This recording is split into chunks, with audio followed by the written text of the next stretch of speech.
महाराज की जय. शांती ब्रह्म एकनाथ महाराज की जय. दशक 12वा, समास चौथा, विवेक वैराग्य निरूपणता, 432 पान क्रमांक. महद भाग्य हातासी आले, परिभोगू नाही जाणितले, तैसे वैराग्य उत्पन्न झाले, परिविवेक नाही. समर्थ सांगतात, एखाद्याला मोठ्या भाग्याने ऐश्वर्य प्राप्त झालं. काय म्हणतात समर्थ, एखाद्याला मोठ्यानं काय झालं तर म्हणले ऐश्वर्य प्राप्त झालं ते आपल्या भाग्यानं, पण त्याचा उपभोग कसा घ्यावा हे जर त्याला कळत नसेल तर ते प्राप्त होऊन व्यर्थ ठरलं का नाही बरं. प्राप्त झालंय पण उपभोगच घ्यायचा कळना झालाय. का प्राप्त झालं काय नाही झालं काय सारखंच म्हणले. त्याप्रमाणे एखाद्यास वैराग्य उत्पन्न झाले पण त्याच्या ठिकाणी विवेक नसेल तर त्या वैराग्याचा व्हावा तसा उपयोग होत नाही. विवेकासोबत वैराग्य लागतं. विवेक नसेल, वैराग्य उत्पन्न झाले पण विवेक नसेल तर उपयोग नाही म्हणले तुझ्या वैराग्याला. म्हणून महाराज म्हणले विवेकाच्या पोटातून वैराग्य उत्पन्न व्हायला पाहिजे. तैसे संसारा या समजता जाणे जे जे अनित्यता ते वैराग्य. अगोदर काय केलं, संसार कसा आहे ते जाणला, सत्य आणि मिथ्याचा निवाडा झाला, आणि मग म्हणले माऊली ते वैराग्य दौडिता पाठी लागे. नंतर वैराग्य लागलं पाठीमाग. म्हणून पहिले निवाडा करता आला पाहिजे. धन तर सापडले पण त्या धनाचा उपभोग घेता आला पाहिजे. माहित आहे सच्चिदानंद परमात्मा मीच आहे का नाही, पण काय आता वैराग्याच्या पण गोष्टी चाललेल्या आहेत पण विवेकच नाही. कारण सगट मगट संसारात सगट परमार्थ चाललाय. मग म्हणले महाराज तुझ्या हाताला काय लागन, काही लागणार नाही. कारण का वैराग्यच तुझ्या जवळ नाही. विवेक आहे, तुला कळायले सत्य परमात्मा आहे, मिथ्या जगत आहे, खोटा संसार आहे, पण तुझ्याकडे वैराग्यच नाही. नुसतं म्हणायला आणि रटावून संसार करायला उपयोग काय? काही सुद्धा उपयोग नाही. म्हणून काहीतरी बोध धरी म्हणा. म्हणून त्या मनाला काहीतरी शिकवलं पाहिजे आणि विवेकाच्या सांगड बांधली पाहिजे. वैराग्य आणि विवेक याची सांगड असावी बरं का. तरच परमार्थामध्ये काय होणार आहे, आपलं सार्थक होणार आहे, तरच आपला परमार्थ सफल होणार आहे, अन्यथा नाही. आदळले आफळले कष्टी होते दुःखी होते, ऐकते देखते येते वैराग्य तेने. समर्थ सांगतात या जगात माणसाला प्रपंचात नाना प्रसंगाला तोंड द्यावं लागतं. एक दिवस सगळे दिवस सारखे थोडेच आहेत, कधी सुखाचे तर कधी दुःखाचे, ऐक नाही. प्रत्येक प्रसंगाला प्रत्येकाला तोंड देणं भागच आहे ना. त्यामुळं काय होतंय म्हणले, आदळ आपट करतो, कष्टी होतो, दुःखी होतो. अशा रीतीने ऐकून पाहून आणि अनुभव एखाद्या माणसाला वैराग्य उत्पन्न होते. मग असं जर संकट आले तर हे बघून, हे दुःख बघून, हे आदळ आपट कष्टी होऊन ते सहन करता करता करता एखाद्याला काय होत असतं, वैराग्य उत्पन्न होत असतं. नको, हा काय संसार नुसतं दुःखाचा सागर आहे, त्याच्यामध्ये उडी मारणं काही योग्य नाही. नुसते दुःखाच्या काय म्हणले उड्या आहेत तिथं. म्हणून नको बाबा ह्या कुठं प्रपंचरूपी सागरामध्ये पडणं. मग एखाद्याला होते वैराग्य. नाना प्रपंचाच्या ओढी नाना संकटे साकडी, संसार सांडुनी देशधडी होय देणे. समर्थ म्हणतात मग काय होतंय, वैराग्य उत्पन्न झाल्यामुळे संसारात ओढताण होते, नाना संकटे अडचणी उपस्थित होतात. त्यामुळे तो माणूस संसार सोडून दुसऱ्या देशात निघून जातो. नको बाबा हे संसार करणं नको आणि ह्याचं दुःख सहन करणं नको. तो चिंतेपासून सुटला, पराधीनतेपासून पळाला, दुःख त्यागे मोकळ झाला रोगी जैसा. दुःख त्यागे मोकळा झाला रोगी जैसा. मग त्यामुळं रोगी जसा रोग बरा झाल्यावर दुःख मुक्त होतो का नाही, तसा तो माणूसही चिंतापासून, पराधीनतेपासून आणि प्रापंचिक दुःखातून मुक्त होतो. कारण वैराग्य उत्पन्न झालं होतं म्हणून काय केलं, सोडूनच दिलं सगळं. मग काय झालं, सगळ्यापासून मुक्त झाला तो. चिंतेपासून, पराधीनतेपासून, प्रापंचिक दुःखापासून सुटला ना मग तो.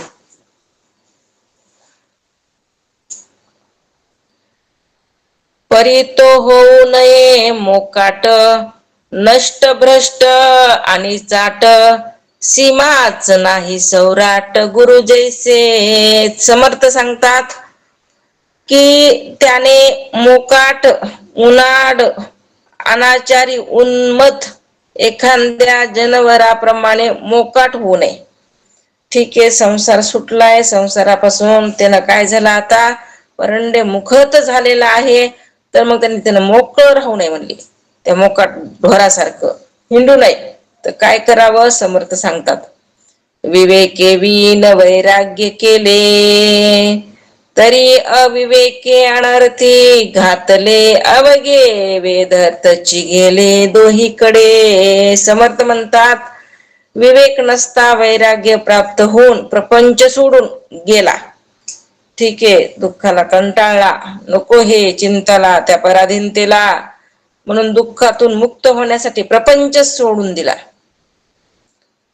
मग महाराज समर्थ इथं सांगायला लागलेत, विवेक नसता वैराग्य प्राप्त होऊन प्रपंच दिला म्हणले सोडून, पण अविवेकामुळं अनर्थ उत्पन्न होऊन प्रपंच आणि परमार्थ दोन्हीकडे नुकसानच झालं. न प्रपंच धड केला, न परमार्थ हाताला लागला. कारण का, वैराग्य जवळ नाही. विवेका वाचून वैराग्य जवळ नाही.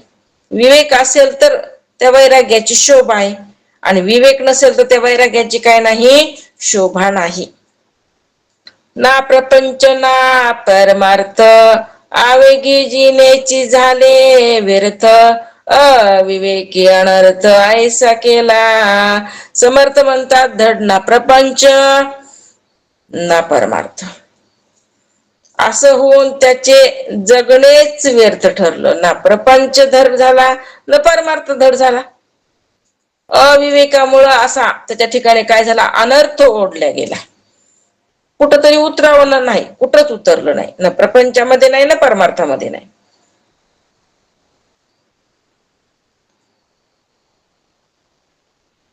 का वेदार्थचे ज्ञान बडबडीला, परिवैराग्य योगी नाही घडला, जैसा काराग्रही अडकला, पुरुषार्थ सांगे.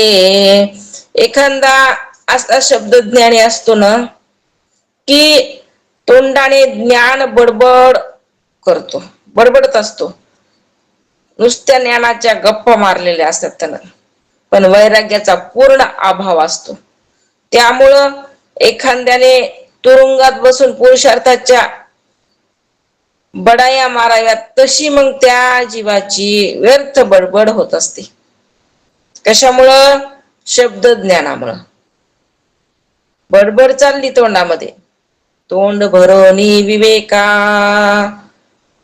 अंतरी विषयाचा थारा. काय उपयोग आहे म्हणले, तोंडात काय तर विवेकाच्या गप्पा, आणि आतमध्ये काय विषयाचे एकावर एक एकावर एक थर जमा झाले, उपयोग काय. तसं इथं समर्थ म्हणतात, एखाद्या असा आहे की शब्द ज्ञानी असतो, तोंडाने ज्ञान बडबडतो, पण वैराग्याचा पूर्ण काय आहे, अभाव. उदाहरण देऊन सांगितले, तुरुंगात बसले काय करायला, पुरुषार्थाच्या गप्पा मारायला. उपयोग काय तुझ्या त्या गप्पाला, तू कुठेच बघ पहिले तुरुंगामध्ये. तसं हे मायेच्या जेलमध्ये, आणि गप्पा वैराग्याच्या. उपयोग काय मग, म्हणून सावध. म्हणून काय करावं लागतं, सावध व्हावं लागत असतं. वैराग्य विन ज्ञान, तो वेदार्थची अभिमान, लोभ दंभे घोळ सून, कासावीस केला. वैराग्याशिवायचं जे ज्ञान असतं ना, म्हणजे ते वृद्धा अभिमानाला कारण ठरत असतं. वैराग्य नाही आणि नुसतं ज्ञानाच्या गप्पा म्हणजे काय झालं म्हणले तर समर्थ व्यर्थ ते वृद्धा अभिमानाला कारण ठरलं. ते ज्ञानाला काय झाला बघ तिथं अभिमान. का बरं अभिमान प्राप्त झाला? वैराग्याच्या गप्पा मारल्यात. पण जवळ काय नाही? विवेक नाही. आणि विवेक नाही म्हणून महाराज म्हणले काय झालं ते? तर नुसतं अभिमानाला कारण ठरलंय. कशाला कारण ठरलं? अभिमानाला. म्हणून वैराग्याशिवाय ज्ञान म्हणजे ते वृथा अभिमानाला कारण ठरलं. अशी व्यक्ती लोभ आणि दंभ यांनी घुसळली जाऊन कासावीस होते. वैराग्य नाही, ज्ञानाच्या गप्पा आहेत, तिथं लोभानं पकडलं, दंभानं नरड पकडलं आणि त्याच्यामध्ये काय झाला मग हा जीव कासावीस होऊ लागला. म्हणून हे जे आहेत लोभ, मद, मत्सर, अहंकार हे षड विकार येत आणि त्याला अंतःकरणामध्ये थाळा द्यायचा नसतो. स्वान बांधले तरी भुंके, तैसा स्वार्थमुळे थिंके, पराधिक देखो न सके, स्वाभिमाने समर्थ सांगतात. कुत्र्याला बांधून घातलंय तरी ते भुंकत का नाही? भुंकतच राहतात. बांधलं तरी भुंकाय लागलंय. तसं म्हणले वैराग्यहीन शब्दज्ञानी स्वार्थामुळे चरफडत राहत असतो. स्वार्थ आहे त्याच्याजवळ. कुणाजवळ? ज्याच्याकडे वैराग्य नाही. नुसतं शब्द ज्ञान आहे. अभिमानामुळे तो दुसऱ्याचा उत्कर्ष जराही सहन करू शकत नाही. कोण? वैराग्यहीन पुरुष. हे ऐकेवीन एक, तेने उगाच वाढे शोक, आता वैराग्य आणि विवेक योग ऐसा. समर्थ सांगतात याप्रमाणे वैराग्य आणि विवेक हे एकाशिवाय दुसरे दुःखालाच वाढवतात. काय सांगायला लागले समर्थ? वैराग्य आणि विवेक आहे, पण एकटं जर असेल, दुसरं जर सोबतीला नसेल, विवेकाच्या किंवा वैराग्याच्या एकूणमेक सोबतीला नसते तर दुःख वाढतं म्हणले. त्याला काय होतं? दुःख वाढत असतं. म्हणून दोघं पाहिजेत. विवेक बी पाहिजे आणि वैराग्य बी पाहिजे. आता वैराग्य आणि विवेक दोन्ही एकत्र असतील तर काय होतं ते ऐका. आतापर्यंत एक एक असल्यावर नुसतंच काय आहे? वैराग्य आणि विवेकच नाही. काय परिणाम होतो ते समर्थांना सांगितलं.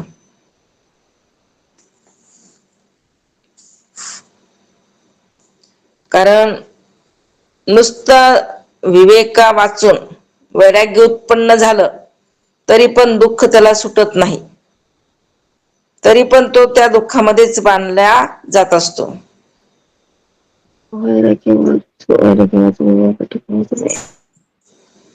म्हणून पुढे समर्थ म्हणतात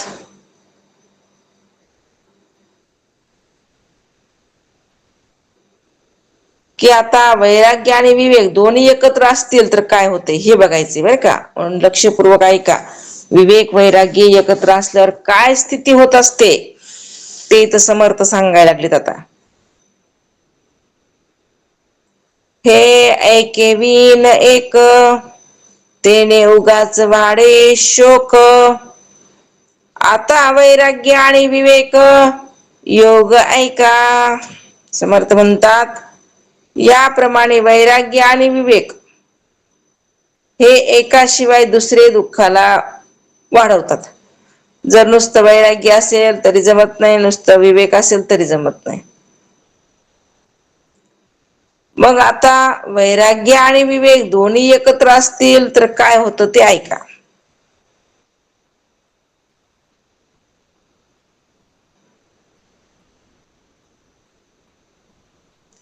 विवेके अंतरी सुटला, वैराग्य प्रपंच तुटला, अंतर्बाह्य मोकळा झाला, निसंग योगी. समर्थ म्हणतात याप्रमाणे वैराग्य आणि विवेक एकाशिवाय दुसरे दुःखाला वाढवतात.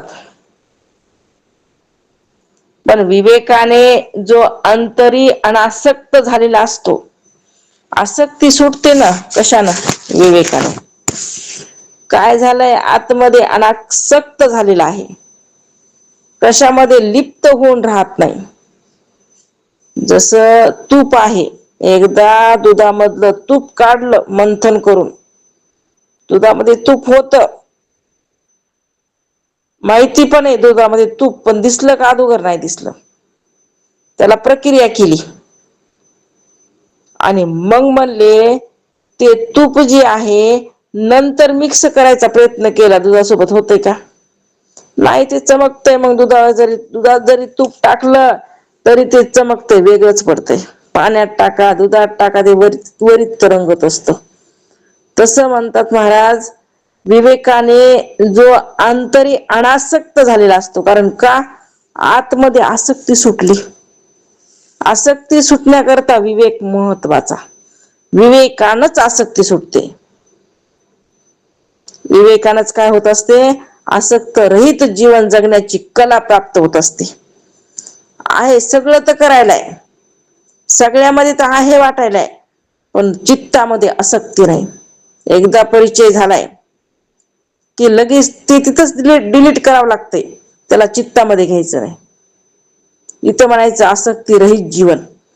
जरी संपर्क आला समोर, अनेक रोजच्या रोज, जसं ती वृत्ती असते ना, हे का नाही, वृत्ती रोजच्या रोज काय करत असते म्हणले?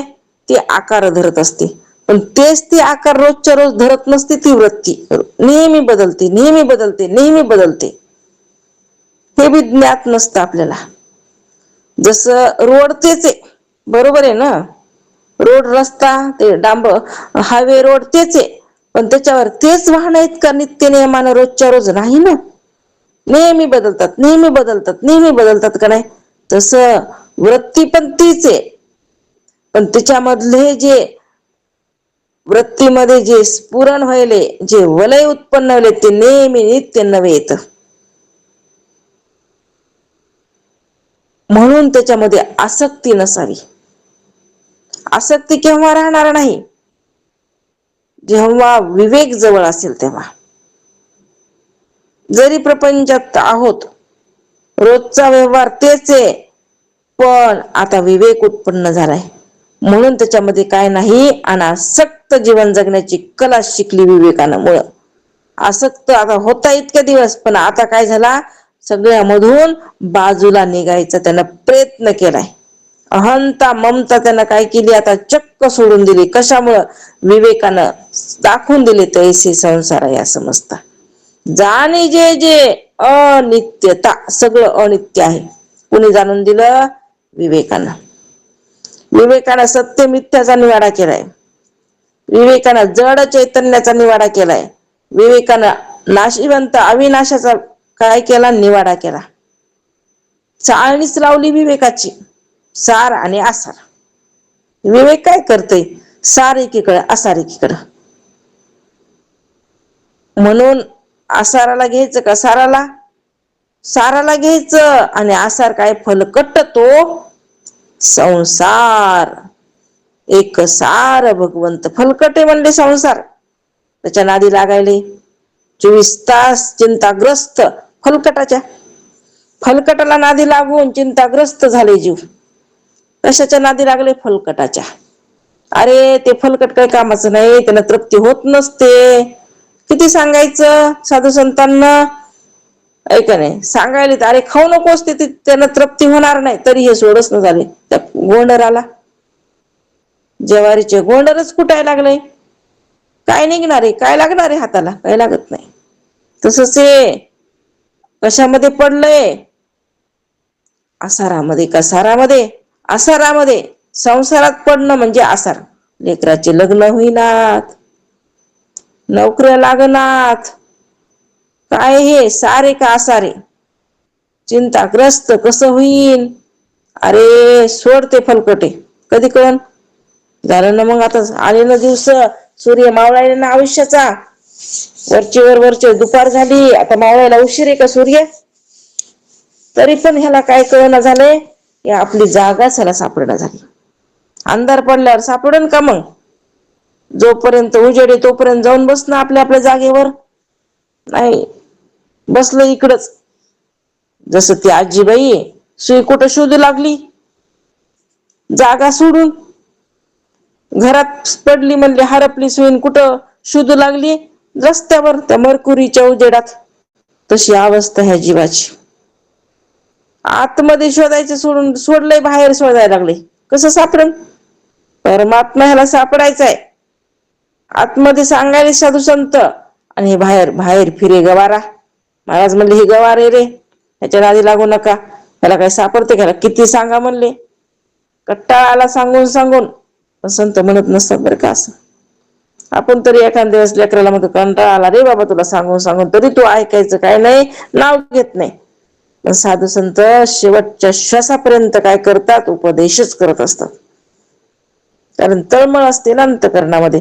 म्हणून विवेक असावा जवळ. काय पाहिजे जवळ? विवेक. नुसतं वैराग्य जमतंय का? नाही. बघितलं ना आत्ताच, नुसतं वैराग्य असून उपयोग नाही. वैराग्याच्या गप्पा मारून उपयोग नाही. त्याच्यासोबत विवेकाची गरज आहे. विवेक जर असेल तर ते वैराग्य शोभेमान दिसतंय, आणि विवेक नसेल तर ते वैराग्य कसं आहे म्हणले, काही कामाचं नाही.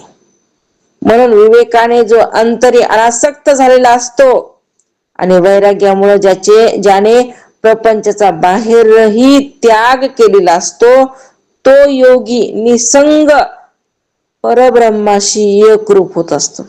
जो परब्रह्म निसंग निसंग येतो, म्हणून निसंग मुरळी झाले घर संताचे निघाले. निसंग व्हावं लागते. संत म्हणायला लागले तर निसंग मुरळी झाले म्हणते, आणि घर संताचे निघाले. कोणाशी व्यवहार विचार कोणाशी केला? तर म्हणजे त्या भगवंताशी केला. कारण व्यभिचाराने भक्ती भगवंत. आता व्यभिचार कशाचा केलाय? भगवंतासोबत. कारण का बरं केलाय? कारण इकडं काय होतं? दुःख होतं. दुःखाला सोडलंय, आणि म्हणून तिकडं काय केलेलं आहे? जसं ती व्यभिचार करणारी स्त्री असते, ऐका नाही, जसं ती पिंगला होती, आपल्याला होऊन गेली ना, नाद भागवतामध्ये तिचा दृष्टांत येऊन गेला. आता ती व्यभिचारच करत होती, तरी पण श्रेष्ठ का ठरली माहितीये का तिनं? कारण जेव्हा जो कोणी काही पुरुष असेल ना, तेव्हा ती त्यालाच एकट्यालाच पाहत होती, आणि सर्वस्व मग ते एकट्यासाठीच होतं. कारण तिला तसं ते जमलं होतं, म्हणून तर ती श्रेष्ठ ठरली ना, ऐका नाही. तसं इथं काय केला म्हणले? व्यभिचार केलाय. केवळ कुणासोबत? त्या भगवंतासोबत. नंतर तिला वैराग्य उत्पन्न झालं त्या पिंगलीला, हे आपल्याला सगळ्याला माहिती आहे बरं का. आणि वैराग्यामुळे मग तिला सगळं सोडलं, त्या भगवंताला आपलंसं केलं. एवढं जर मी माझ्या भगवंतासाठी केलं तर भगवंत माझ्यावर किती प्रसन्न होईल ते तिच्या लक्षात आलं. तसं आपण सुद्धा त्या भगवंतावर काय करावं? एवढं जे प्रेम आहे संसारावर, ते सगळं सोडून त्या भगवंतावर करावं. आपल्याला सुद्धा काय होईल? तो भगवंत अवश्य भेट देईल. पण आपलं कसं असतंय? सगट मगट. धड टाकायचं बी नाही, धड सोडायचं बी नाही. मग कसं लागन तो हाताला आपल्याला? तो सार भगवंत आपल्या हाताला लागणार नाही. म्हणून इथं म्हणालेत निवाडा पाहिजे, विवेक पाहिजे. विवेक असेल तर अनासक्त जीवन जगण्याची कला आपल्याला प्राप्त होत असते. आसक्ती सुटते, आसक्ती राहत नाही. आणि वैराग्यामुळं प्रपंचाच्या बाहेरील त्याग केलेला असतो, आणि तो योगी मग निसंग परब्रह्माशी एकरूप होत असतो. निसंग होतो आणि ब्रह्मस्वरूपाशी एकरूप होतो. म्हणून तर लगेच त्याला काय होती? समाधी लागते. ध्यानाला बसलं की समाधीमध्ये. कारण का? आसक्ती सुटलेली असते. आणि एखाद्याला समाधी लागत का नाही? आसक्ती आहे तुझी, म्हणून तुझं चित्त एकाग्र होत नाही बरं का. जे म्हणतो ना आपण, आमची समाधी अवस्था येत आम्हाला लागतच नाही, आमची एकाग्रता होतच नाही. अरे चित्त नाही नामी तरी ते व्यर्थ. सांगायलेत ना साधू संत सोप्या भाषेमध्ये, चित्तच नाही तुझं जाग्यावर, म्हणून तिला व्यर्थत्व प्राप्त झालं. जर चित्त जर जाग्यावर असलं तर सार्थकता होईल. आणि चित्त नसल, नुसतं प्रेतच मांडलंय म्हणले. काय मांडले प्रेत? चित्त नाही ना जागेवर, नुसतं प्रेत मांडून काय करतो? तुझं मन लागन ना जागेवर. म्हणून महाराज म्हणतात, एकले अवधान दीजिये, मग सर्व सुखाशी एक निष्ठ बना. एका वेळेस एकच कार्य करा.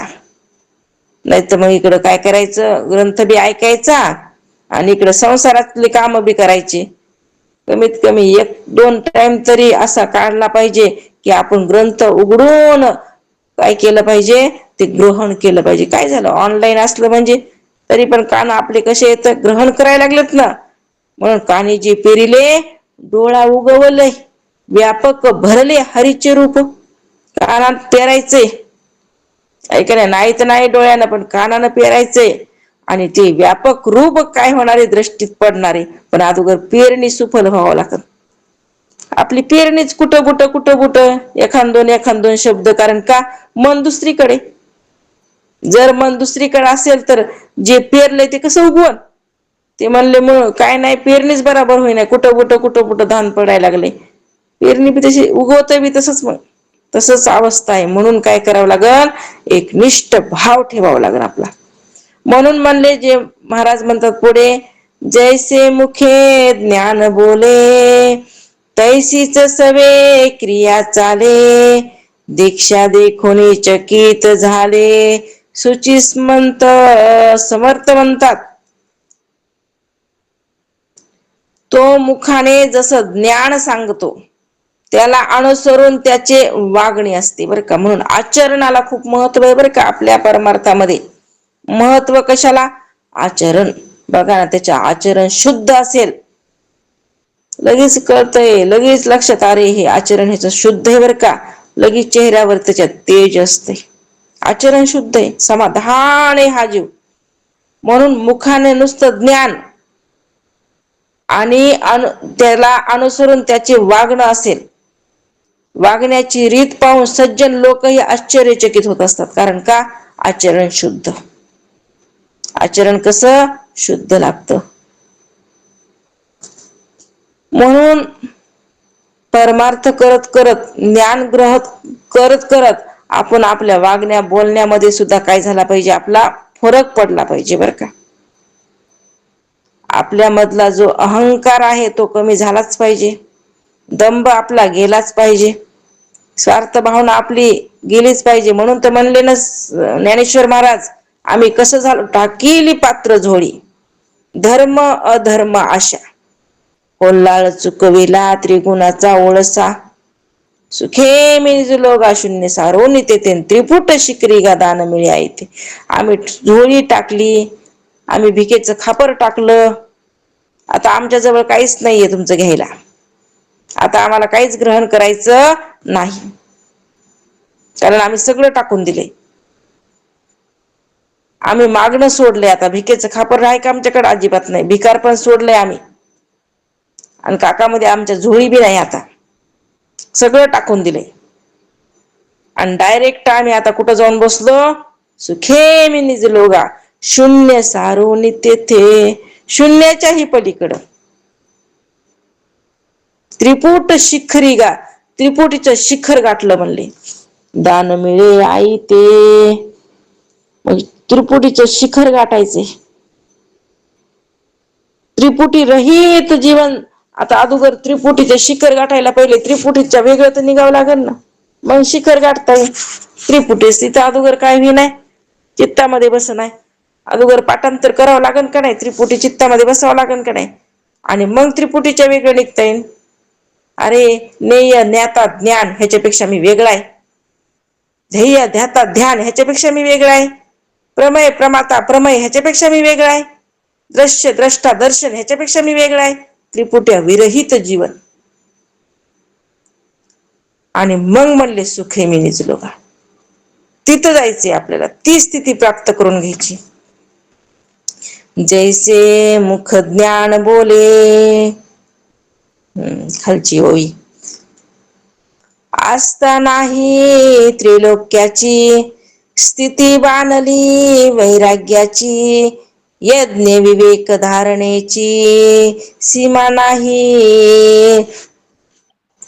सांगायलेत समर्थ, म्हणायला लागलेत, वैराग्य सुदृढपणे बांधलेले असल्याने, दृढ झाले वैराग्य, त्याला त्रैलोक्यातील कुठल्याही पदार्थाबद्दल काय होते वैराग्य असल्यावर जवळ. बघा वैराग्य जर जवळ असेल तर समर्थ सांगतात, त्रैलोक्यात तीनही लोकांमधला कुठलाही पदार्थ त्याच्या समोर येऊ द्या, त्याच्यावर तो आसक्त होत नाही, मोहित होत नाही. का बरं? कारण वैराग्य आहे जवळ. त्रिलोक्यातलं कुठलाही, म्हणून तर सोने आम्हा मृत्तिके समान समर्थ म्हणतात. कारण का? हे असतातच असे, संत असतातच असे. त्यांना फक्त एकच वस्तू पाहिजे, ती म्हणजे भगवंत. कारण तेवढं प्रेम त्यांनी भगवंतावर केले, बाकी जगतातल्या कोणत्याच वस्तूवर त्यांना प्रेम केलं नाही. कुठलाही पदार्थाबद्दल त्याची काय असते, मोह आस्था त्याच्या ठिकाणी नसते. व्यक्तीबद्दल मोह नाही, पण त्या पदार्थाबद्दल आस्था नाही, प्रेम नाही. कारण का? वैराग्य बांधलंय. इथं तर जरा असं काही झालं की पोटात कळ्या निघतात. साधं कोणी काही बोललं तरी सहन होत नाही, आणि कधी तितिक्षा होणार. अरे म्हणले, जेवढं सहन करशील तेवढं पाप धुतलं जात असतंय. सहनशीलता म्हणून तर बनावं लागते. का बनतात हे सहनशील? कारण आपलं राहिलेलं पातक आहे ना, आणि ते आपल्याला जळून भस्म करायचं असते ना, त्याच्यामुळे सहनशीलता बनावं लागते. सहन करायचं. बोलू द्या ना, बोललं तर काय व्हायले? पहिले लोक म्हणायचे बोललं म्हणजे काय अंगाला छिद्र पडतात का? नाही ना. सहन करायला शिकलं पाहिजे. नम्र झाले होता, सहन केलं, शांत होते. ऐक नाही, सहन केलं, शांत होते. कोण? नाथबाबा. किती सहन केलं, शांत होते. म्हणून शांत होते, म्हणून तर ते संत होते. काय नम्र होते, शांत होते, म्हणून ते संत होते. तसं नम्रता पाहिजे, सहनशीलतेची वृत्ती पाहिजे. ऐका, नेहमी शांत वृत्ती असावी. मग तू पण होशील संत. तुला काय अवघड, पण तुला अगोदर ते संतांचे लक्षण काय करावं लागतं, अंगावर बाणा लागते का नाही? उगाच संत म्हणण्यानं जमतंय का? जमत नसते.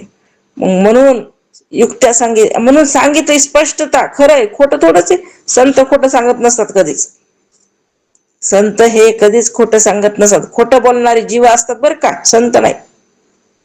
संत कधी खोटं बोलत नसतात. म्हणून सहन करा. दुःख सहन जेवढं करता तेवढं पाप तुमचं धुतलं जात असते. म्हणून सहनशीलता वृत्तीमध्ये ठेवायची बरं का. कोणी बोलू द्या ना, बोललं तर काय व्हायला लागलं. बरं, अजून युक्ती सांगितली. काय युक्ती सांगितली? अरे शब्द आकाशाचा आहे. कुणाचा आहे? तुझा आहे का? नाही. आकाशाचे शब्द आहेत ना, तू का चित्तात घ्यायलास? तू घेऊ नकोस ते आकाशाचे शब्द. आकाशाला अर्पण. तू वेगळा निघ, तू त्याच्यामध्ये अडकू नकोस त्या शब्दामध्ये. बोल तर बोलू दे. बरं, जाऊ द्या. पुढे अजून सुखाचे बी शब्दच आहेत आणि दुःखाचे बी शब्दच आहेत, दोन्ही सारखेच आहेत. मग आता त्या शब्दावर तुझं सुख आणि दुःख अवलंबून आहे का? जे आकाशाचे शब्द आहेत ना, आहे की नाही, आकाशाचा शब्द आहे ना, त्या शब्दावर तुझं सुख दुःख अवलंबून आहे का? म्हणजे तू इतका अजून खाली उतरला का? तू तर ब्रह्मांडाचा नायक आहेस ना. आपल्याला आपण काय करायचं असते, धट बनवायचं असते. आपल्याला आपण धीर द्यायचा असतो. तू ब्रह्मांडाचा नायक आहेस ना, आणि तू साध्या शब्दामध्ये अडकायला. साधं कोणी काही बोललं की तुला लगेच दिवसच तुझा काय व्हायलाय, जाईना झालाय. दिवसच तुझा बोर व्हायला लागलाय लोकांच्या शब्दामुळं का? म्हणजे तू इतक्या शब्दाच्या आहारी गेलास का? आपण सावध व्हायचं. मला मागं मी दृष्टांत सांगितला, अजून सांगते. गौतम बुद्ध होते आणि अंगुलीमाल सगळ्यांना माहिती, आणि तो समोर आला गौतम बुद्धाच्या, आणि गौतम बुद्धाचा अपमान केला. त्यानं अपमान केला. गौतम बुद्ध काहीच बोलले नाहीत, शांत वृत्ती गौतम बुद्धाची. अपमान केला, शिव्या दिल्या, ऐक नाही, पाणी अंगावर टाकलं, तरी गौतम बुद्ध काही बोलले नाही. लकलक हलविले त्याला गौतम बुद्धाला, तरी ते शेवटी थुकला पण अंगावर, तरी बुद्ध शांतच वृत्तीनं. तेव्हा ते अंगुलीमाल त्या गौतम बुद्धाला म्हणतो, लकलक हलवायलाय का हो म्हणे, तुम्ही कोणत्या मिट्टीचे बनलात? तुम्हाला मी एवढा काय केला, तुमच्यावर पाणी ओतलं, तुमच्यावर माती टाकली, तुमच्यावर थुंकलो, तुम्हाला नाही ते बोललो, तरी तुम्ही अजून जशाला तसेच. असे कसे हो तुम्ही? तुम्हाला राग बीक काही नाही येत? तेव्हा गौतम बुद्ध म्हणतात, खूप सुंदर उत्तर दिलंय. अरे म्हणले, तुझ्या वागण्यावर, तुझ्या ह्या बोलण्यावर मी अवलंबून आहे का काय? मी काही एवढा ही आहे का काय म्हणले, की तुझ्या बोलण्यावर, तुझ्या वागणुकीवर मी दुःखी होईन आणि सुखी होईन म्हणून? अजिबात नाही. तुझ्यावर अवलंबून नाही मी. म्हणजे तू बोलला म्हणजे मी दुःखी, तू चांगलं बोलला म्हणजे मी सुखी, आणि तू वाईट बोलला म्हणजे मी दुःखी. म्हणजे माझं मन काय तुझ्यावर अधीन आहे काय? काय म्हणतात गौतम बुद्ध, माझं मन तुझ्यावर अवलंबून नाही, माझं मन माझ्यावर अवलंबून आहे. मी मनाला सुखरूप बनवलेलं आहे, म्हणून माझं मन तुझ्यावर अवलंबून नाही. तू म्हणजे तुझ्यावर अवलंबून, तू तू त्रास दिला म्हणजे माझं मन दुःखी होईल, आणि तू चांगल्या गोष्टी बोलल्या म्हणजे माझं मन सुखी होईल का? अजिबात नाही. असे संत असतात, दुसऱ्यावर अवलंबून न राहणारे संत असतात. आणि आपण त्यानं मला असं म्हणला, 8 दिवस तर जात नाही, महिनाभर ती गोष्ट नाही, वर्षभर ती गोष्ट काय होत नाही, चित्तातली जात नाही. म्हणून संतामध्ये आणि ह्याच्यामध्ये जमीन आसमानचा फरक असतो. संत तिथले तिथंच डिलीट करतात कोणतीही गोष्ट, काही घडू द्या, घडामोडी हे संसारात, कारण परिवर्तन हा सृष्टीका नियम आहे. हे होणारच आहे. रोजचा दिवस यायलाय, बदलायला लागलाय दिवस, पण रोजचा थोडाच सारखा येणार आहे का नाही? बरं आला, येऊ द्या ना, त्याला धरून बसायचं नाही. लगेच मोबाईल मध्ये आपण कसं डिलीट करतो तसं डिलीट करायचं. मेसेज टाकलेला डिलीट होतं का नाही पटकीने? नाही आपल्याला आवडला किंवा समोरच्यानं नाही बघितला की आपण लगेच डिलीट करतो का नाही? जाऊ दे बाबा, ती काही बघणं झालं, लगेच डिलीट, नको, जाऊ दे, नको, टाकायचंच नाही. तसं आपण आपल्या वृत्त्या जे काही ग्रहण करतात ना तात्पुरत्या, लगेच त्याला कायमस्वरूपी त्याचे संस्कार बनू द्यायचं नाही. संस्कार बनले की प्रारब्ध बनत असते.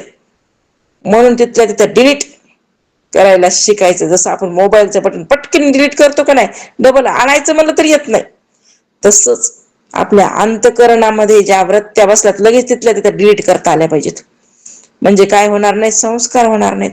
संस्कार नाही झाले की प्रारब्ध बनत नसते, संचितामध्ये जाऊन पडत नसते. मग म्हणून डिलीट करायचं शिकायचं तिथल्या तिथं. कारण का? मनाला तसं धीर बनवायचं, मनाला तशी मनाची स्थिती बनवायची, आणि ती आपल्या हातामध्ये. संतांना बनवलंय, आपल्याला बी बनवता येते, फक्त प्रयत्न करणं गरजेचं आहे. म्हणून वैराग्य सुदृढपणे बोललेले असल्याने त्याला त्रैलोक्यातील कुठल्याही पदार्थाबद्दल, व्यक्तीबद्दल मोह असता नसते. म्हणून वैराग्य असावं जवळ. म्हणून आसक्ती राहणार नाही, मोह राहणार नाही कोणाबद्दलच. कितीक दिवसाचा संबंध आहे हो? बर, घरचे तुझे बाहेरचे लोकांचे का? अरे बाहेरचे बी असू द्या आणि घरचे बी असू द्या, सगळ्यांसोबत तेवढंच आपण राहणार आहोत, तेवढेच दिवस राहणार आहोत. एकदा आपण इथून गेलो की झालं म्हणले सगळं सुटणार आहे का काय? बरं, घरचे काय तुझ्या सोबत येणार आहेत का काय? अजिबात नाही, कोणीच येत नसते, सगळे इथंच. बरं, कुणाचं वाचून कोणी काही राहते का? अजिबात राहत नाही. तुला वाटत असं नाही मी मेल्यावर कसं होईल, काय होत नसतंय. अरे म्हणले, त्या लेकराची, तान्या लेकराची आई मेली तरी त्याचं काही राहिलं नाही का? राहिलं नाही, राहिलं. जगलं का नाही? ती जगलं. तर तुझं काय होणार आहे? तू गेल्यावर तुला वाटतं ह्याचं कसं होईल, काय होणार नाही. ते मस्त खाते पिते म्हणले, लय झालं 6 महिने रडण, लयच प्रेम असेल तर. आजकाल तर कुणी रडना हो, आहे का नाही? जिथल्या तिथं 13 दिवस झाले की झालं, सगळं जिथल्या तिथंच मावळलं. असं म्हणले, लय झालं 1 वर्ष त्याची आठवण झालं. एकदा डिलीट भिंतीवर जाऊन बसलं की गेलं. काय झालं, एकदा फोटो मध्ये जाऊन बसलं की झालं, त्याच्याकडे कोण लक्ष देतंय? तसंच प्रत्येकाचं आहे बरं का. आपण लोकांचं बघतो, पण आपली बी अवस्था हीच होणार आहे. म्हणून डिलीट करायला शिका. म्हणून काय करायचे, ज्या ज्या काही दृश्य आपल्या वृत्तीमध्ये आलेलं आहे त्याला डिलीट करायचं आणि पुढे सरकायचं. केवळ 2, म्हणून वैराग्य सोडायचं नाही. वैराग्य दृढपणे काय करायचं, बाणायचं चित्तामध्ये. आणि हे पूर्ण त्रैलोक्यामधला कुठलाही पदार्थाबद्दल, व्यक्तीबद्दल मोह आस्था ठेवत नाही बरं का वैराग्य. ते शिकवायले वैराग्य आपल्याला. पण त्याच्या प्रयत्नास आणि विवेक धारणेस सीमाच नसते बरं का. म्हणून तिथं प्रयत्न करणं, ऐका त्याची धारणा धरणं विवेकाची, हे खूप खूप महत्वाचं आहे साधकाला बरं का. पुढे म्हणतात समर्थ, संगीत रसाळ हरिकीर्तन ताळबद्ध तानमान प्रेमळ आवडीचे भजन अंतरापासून समर्थ सांगतात की तो तालबद्ध ताना इत्यादी संगीताचा जाणकार असून अत्यंत रसाळ हरी कीर्तन करतो आणि त्याला अगदी अंतकरणापासून भगवंताचे प्रेमाने भजन करणे आवडते. कुणाला? वैराग्यवान पुरुषाला. जरी ताल नसेल, रसाळ वाणी नसेल, कारण का आता प्रत्येकाचं भिन्न भिन्न असतं, सगळ्यांना स्वर थोडाच आहे, पण जसं येईन तसं त्या भगवंताशी करता प्रेमयुक्त भजन करावं, जसं येईन तसं करावं. आणि भगवंताला तुमचा आवाजच सुंदर पाहिजे, स्वर तालातच पाहिजे असं काही नाही. भगवंताला कसं बी आवडतंय, पण भगवंतासाठी असावं, लोकांसाठी नसावं. ताल स्वर हे लोकांसाठी असते, भगवंतासाठी नसते. भगवंतासाठी काही बी जमते, कारण भगवंत स्वीकार बी करते त्याचा, कारण त्याला फक्त तुझा भाव लागतो, दुसरं काही लागत नाही. भगवंताला काय पाहिजे? तुझा स्वर नाही पाहिजे, तुझा ताल नाही पाहिजे. तान असू नसू तुझ्या गळ्यामध्ये, तालबद्ध तान असू किंवा नसू, संगीताचा जाणकार असू किंवा नसू, रसाळवाणी असू किंवा नसू, पण त्याला काय लागतं? तुझा भाव लागतो, तुझं प्रेम लागतं. राधेचं प्रेमच होतं तेवढं. दिवस आणि रात्र एक क्षण सुद्धा ती भगवंताला विसरत नव्हती, म्हणून तर ती राधा होती. धाराच तिने धारा भगवंताच्या नामस्मरणाची अंतःकरणामध्ये धारावाहिकच होती. त्या धारेला खंड नव्हता. आपल्या धारेला खंड असतो, म्हणून आपण राधा बनत नाहीत ना, कारण आपली धारावाहिक काय होती? खंडती, तात्पुरती, उग क्षणाभर, 2 क्षण, लय झाला अर्धा घंटा आपण राहू शकतोय, लय झाला आता 1 तास समजा, नंतर आपली तिथं काय खंडन पडते, लगेच आपली वृत्ती दुसरीकडे फटकते, लगेच प्रपंचाच्या विषयाकार वृत्ती व्हायला लगेच सुरुवात होत असते, म्हणून आपला खंड पडतो ना. म्हणून प्रेमयुक्त मीराबाई असू द्या, राधा असू द्या, संत महात्मे असू द्या, तिथं काय नव्हतं, खंड पडत नव्हता त्यांचा, त्यांची धारा तुटत नव्हती. आणि आपली धारा तुटती, हा फरक आहे त्यांच्यामध्ये आणि आपल्यामध्ये. म्हणून भगवंताचे प्रेमाने भजन करणे भगवंताला आवडत असतं बरं का. तत्काळची सन्मार्गे लागे, ऐसा अंतरी विवेक जाणे, वक्तृत्व करिता न भंगे, साहित्य प्रत्ययाचे. समर्थ सांगतात, त्याचे हरिकीर्तन प्रेमळ भजन ऐकून लोक तत्काळ सन्मार्गास लागतात. आता एखाद्याच्या वाणीमध्ये काय असते? जरा ताकद असते. ताकद जर वाणीमध्ये आणायचं असेल, आता हे काही केले अवघड नाही, पण आपण काय करत नाहीत, आपण प्रक्रिया करत नाहीत ना, नाही की नाही. प्रक्रिया केल्याशिवाय तूप निघत नसतं का नाही. आपली रसाळ वाणी, आपलं प्रेमयुक्त भजन होईल ना का, पण त्याला काय करावं लागल? सारखं सारखं त्याच्यामध्ये राहावं लागल. जर आपल्या वाणीमध्ये शक्ती जर आणायची असेल तर नाही का, ह्या वाणीतून खोटं बोलायचं नाही. वाणीतून एकही शब्द आपला खोटा गेला नाही पाहिजे. वाणीचं तप घडलं पाहिजे. वाणीमध्ये नामस्मरणाशिवाय दुसरं काही नाही आलं पाहिजे. मग चारही वाणीमध्ये केवळ काय पाहिजे? भगवंत विराजमान पाहिजे. का नाही येणार आपल्या वाणीमध्ये ताकद? येईन ना. पण आपण काय करतो? भगवंत सोडतो ना, खाट पसारा त्या वाणीमध्ये ठेवतो. म्हणून आपली वाणी कशी झाली? आपली वाणीला काही नाही राहिल्या, म्हणून तर आपल्या शब्दाला कोणी मान ह्याच्यामुळेच तर देत नाही ना, कारण सामर्थ्यच नाही वाणीमध्ये. काय नाही? सामर्थ्य नाही. सामर्थ्य आणण्याकरता भगवंताचं चिंतन लागतं, तेव्हा सामर्थ्य येत असतं वाणीमध्ये. उगच येते काय? आणि ज्याच्या वाणीमध्ये सामर्थ्य आहे त्यानं भगवंताचं चिंतन केलंय म्हणून सामर्थ्य आलंय, हे पण तेवढंच खरं आहे बरं का.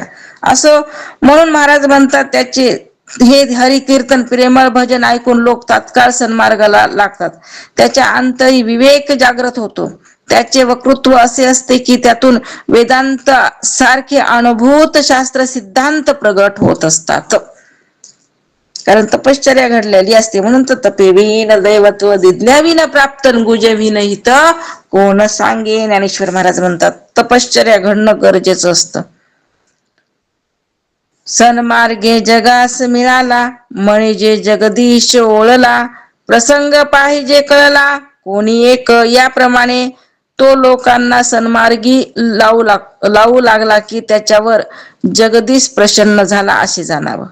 लोकाला मार्गी लाव म्हणून तर आज्ञाने लावावे सन्मार्गासी. आणि असं केल्यावर भगवंत तो परमात्मा सुद्धा ह्याच्यावर प्रसन्न होत असतो. पण तरी त्याने ही प्रसंग पाहून वागायला हवं. जरी असेल तरी प्रसंगानुसार त्यानं सुद्धा वागायला शिकलं पाहिजे. प्रखर वैराग्य उदासीन प्रत्ययाचे ब्रह्मज्ञान स्नान संध्या भगवत भजन पुण्यमार्गे. समर्थ सांगतात अशा व्यक्तीच्या ठिकाणी प्रखर वैराग्य, अनासक्ती, कशामध्ये आसक्ती नाही, अनासक्त जीवन आहे, प्रखर वैराग्य आहे, अनुभवयुक्त ब्रह्मज्ञान, स्नान संध्या भगवत भजन असं पुण्य मार्गाचे सर्वांगीण दर्शन घडत असते. नाही तर मग कुठं काही तर कुठं काही असतं बरं का. सगळं सगळ्याच्या ठिकाणी घडतं का नाही. जे प्रखर वैराग्य असतात, जे ब्रह्मज्ञानी असतात ना, ते सगळी चहू अंगानं गोड असतात. म्हणून तर महाराज म्हणायचे साधकानं चहू अंगानं गोड असावा. उदाहरण द्यायचे पेड्याचं. खा म्हणले पेढा कुठून बी, कसा लागन तिखट, तुरट, आंबट, खारट अजिबात नाही, मग गोडच. तसं साधकानं कुठून बी कोणत्याही गुणानं कसं असावं, गोडच असावं त्या पेड्यासारखं. म्हणून प्रखर वैराग्य लागतं. आणि आसक्ती, कशामध्ये आसक्ती ठेवायची नाही, देहामध्ये ठेवायची नाही, मन दुखवलं त्याच्यामध्ये ठेवायची नाही, बुद्धीमध्ये बस नाही त्याच्यामध्ये ठेवायची नाही. बाहेरचं तर लांबच राहिलं, बाहेरचा तर संबंधच नको स्त्री धनधारा पुत्रजनाचा. आपल्यामध्येच बघा ना, आतमध्येच डोकावून बघा ना. म्हणून आसक्ती सोडायची. प्रखर वैराग्य, हे बघा त्यांचं नाव काय, विचारसागर ज्यांना लिहिलेलं आहे असे असणारे काय त्यांचं नाव, निश्चलदासजी. निश्चलदासजी. त्यांना एवढी बिमारी होती, दम्याची बिमारी होती निश्चलदासजी महाराजांना. दम्याची बिमारी होती, ताप लागायची, ब्रह्ममुहूर्तावरच उठायची. पाठ सांगत होते इतकं. बघा ना, वृत्ती प्रभाकर सारखा ग्रंथ लिहिला, विचार सागर सारखा ग्रंथ लिहिला. किती बुद्धीची उच्च कोटी होती, त्यांची बुद्धी कशी होती. आणि त्या स्थितीमध्ये सुद्धा ते केव्हाच कोणाची सेवा घेत नव्हते. शिष्य मंडळ भरपूर होतं. लोक त्यांना काय म्हणायची माहिती का, कोंबड्याची उपमा दिलती. उठलं की म्हणले कोंबड्यासारखं वरडत राहतात सकाळी, ऐका नाही काय कोंबड्यासारखं वरडतात. तर तेव्हा त्यांच्या शिष्यांना किती राग आला होता. आमच्याच महाराजांना असं म्हणतात. तेव्हा निश्चलदासजीनं समजावून सांगितलं, अरे कोंबडं झालं म्हणजे काय झालं, कोंबड्याचं किती चांगलं काम आहे, ते लोकांना काय करते, सकाळी सकाळी जाग करते. तसं आपण बी दिली तर दिली उपमा, तसं आपण बी अज्ञानातून लोकांना काय करायला जाग, म्हणजे प्रत्येक गोष्टीमध्ये काय करायचे ते, तर संतांचं कामच ते असतंय. कोणती गोष्ट असू द्या ते अर्थ व्यवस्थितच काढत असतात. सांगायचं हे होतं की त्यांना एवढी बिमारी होती, दम होता, तरी पण कुणाची सेवा घेत नव्हते. स्वतःच्या हातानच स्वतःची दिनचर्या करायची. इतकं म्हणले तरी पण नाही का, स्वतःचा स्वयंपाक स्वतःच करायचे, स्वतःचे कपडे स्वतः शेवटपर्यंत.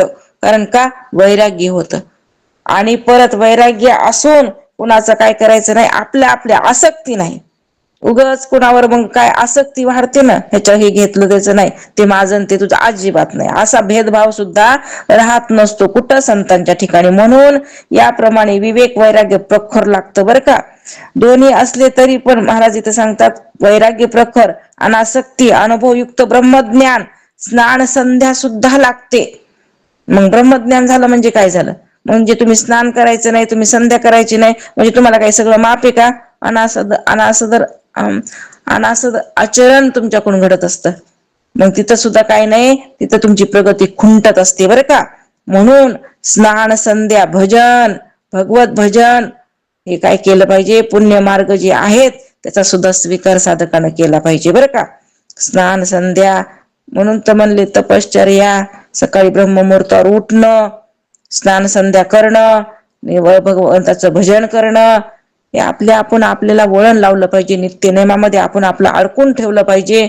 म्हणजे त्यानं काय होणार आहे, प्रखर ब्रह्मज्ञान अनासक्त जीवन आपल्याकडे प्राप्त होणार आहे बरं का. असं इथं समर्थ म्हणतात. विवेक वैराग्य ते ऐसे नुसते वैराग्य हे काळ पिसे शब्द ज्ञान येईलसे आपणची वाटे समर्थ सांगायले.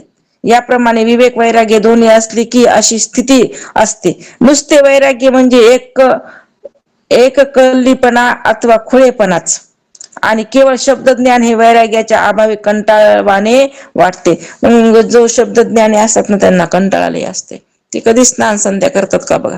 कारण का, नुसतं वैराग्याच्या नुसत्या शब्दज्ञानाच्या गप्पा करायचं तर काहीच नाही. कधी सकाळी उठणार नाहीत ब्रह्ममुहूर्तावर, कधी स्नान संध्या नाही. ऐका नाही, त्रिवार संध्या केली पाहिजे. बरं जाऊ द्या, कमीत कमी सकाळी मुहूर्तावर उठून जरासं नामचिंतन केलं पाहिजे. कारण का, आपल्याकडे आहेत ना हे नुसत्या वैराग्याच्या गप्पा मारायच्या आणि करायचं तर काहीच नाही.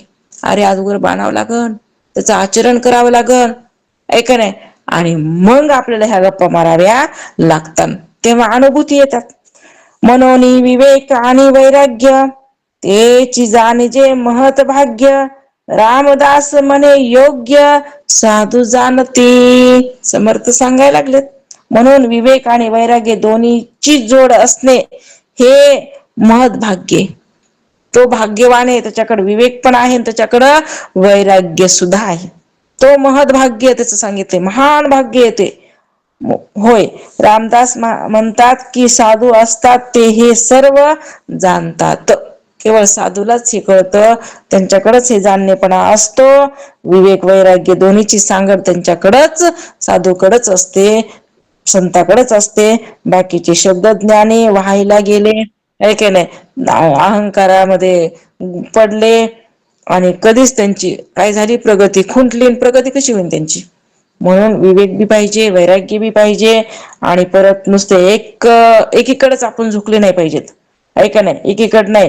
तर इथं समर्थांना सांगितलेलं आहे, भगवत भजन पाहिजे, स्नान संध्या पाहिजे, प्रखर ब्रह्मज्ञान पाहिजे, वैराग्य पाहिजे, आसक्ती रहित जीवन जगण्याची कला सुद्धा साधकाजवळ पाहिजे. हे सगळे गुण आपल्या ठिकाणी उतरावे असं आपण त्या भगवंताला नेहमी काय केली पाहिजे, प्रार्थना केली पाहिजे. तरच तो साधू आहे, तरच तो संत आहे, महंत आहे, असं इथं समर्थ सांगायला लागले. इति श्री दासबोधे गुरु शिष्य संवादे विवेक वैराग्य निरूपण नाम समास चौथा समाप्त. अवधूत चिंतन. श्री गुरुदेव दत्त सच्चिदानंद सद्गुरुनाथ महाराज की जय.